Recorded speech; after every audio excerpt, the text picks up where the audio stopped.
Hi everybody, welcome to Evening TV. I'm Evening Ransom. And in honor of Mother's Day today, I have kind of a funny story time video. It's a remake of a video that stopped working on my channel. And it's a really old one from one of my very first videos. But I remade it because it stopped working, and it's a funny video about being pregnant and giving birth to a child when you're married to a sociopath and having a narcissistic family. So, we look for humor where we can find it, and this is kind of one of those funny Mother's Day stories. So I hope you enjoy it. Hi everybody.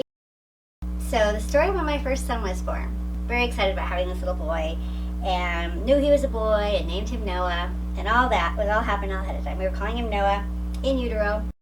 And he was due like December 15th. He'd switched jobs like 5 different times that year.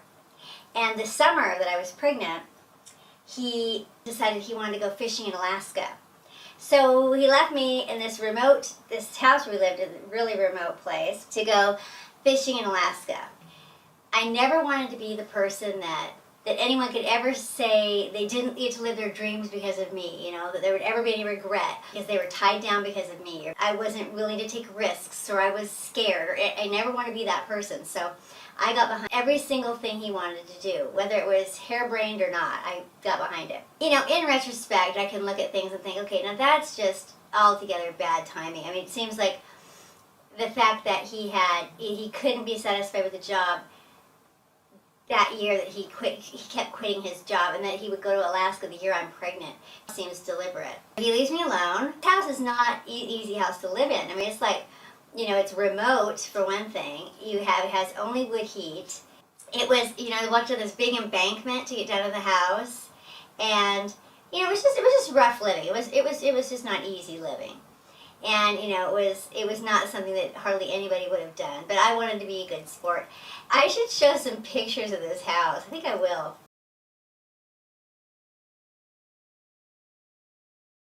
But anyway, so I mean, this place was rough.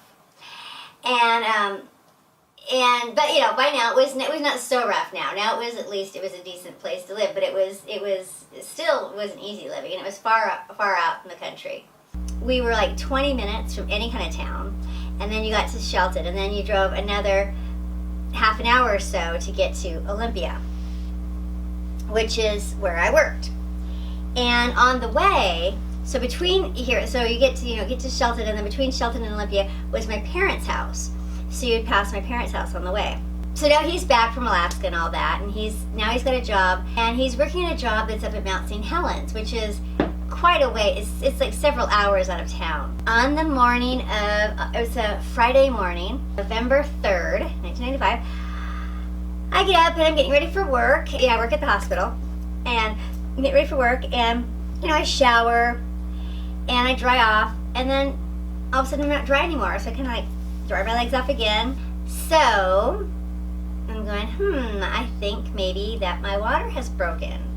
And what I know for sure is, because I am a childbirth educator, I mean, I wasn't quite a childbirth educator then, but I knew enough to know that if my water had broken, there was going to be no turning back. It was the one thing that it's inevitable you're having a baby if your water has broken, no matter how early it is. I immediately call R, and I'm like, hey, and I knew he was going to be getting ready to leave town, and he was at like meeting at the shop where he would get his crew together, and then they would go up and leave town.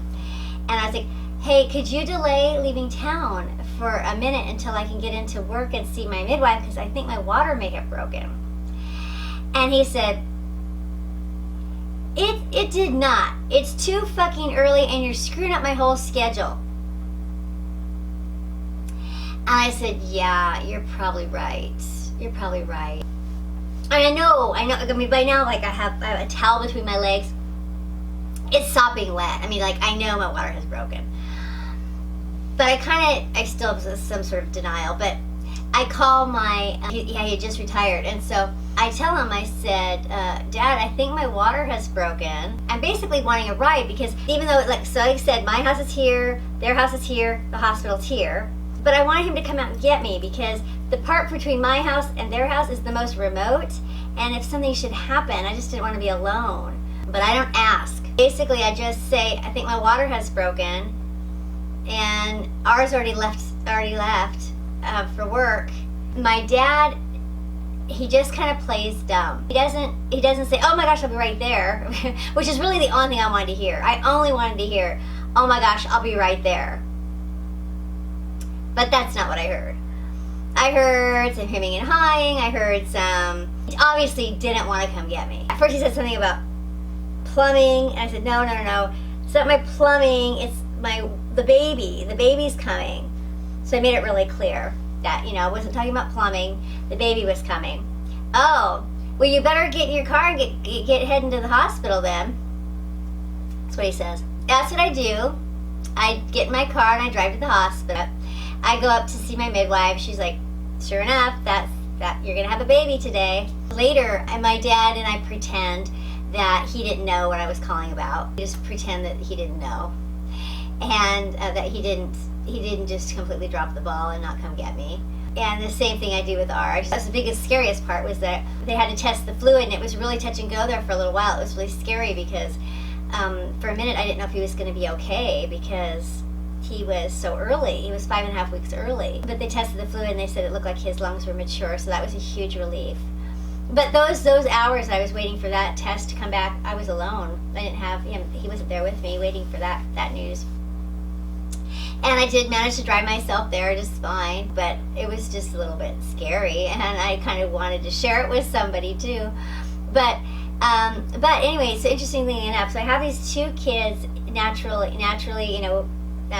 let nature take this course. Have these two kids naturally. I tell you, it is mind over matter, because I have one on a Friday night. Noah was born at 8:20. I have the other one on a Saturday morning at 10:13. It's where it was mind over matter, because I think I was afraid of that I would just be alone, that he wouldn't take time off from work to be with me. So I managed to just naturally go into labor so that I have a baby on a Friday night at 8:20 and the other one on Saturday morning at 10:13, so that I don't have to disrupt his work schedule. I don't have to disrupt anybody's work schedule. It is too fucking early. It is not. It's too fucking early. I'm like, yeah, you're right. You're right. It is too early. And I just accepted that.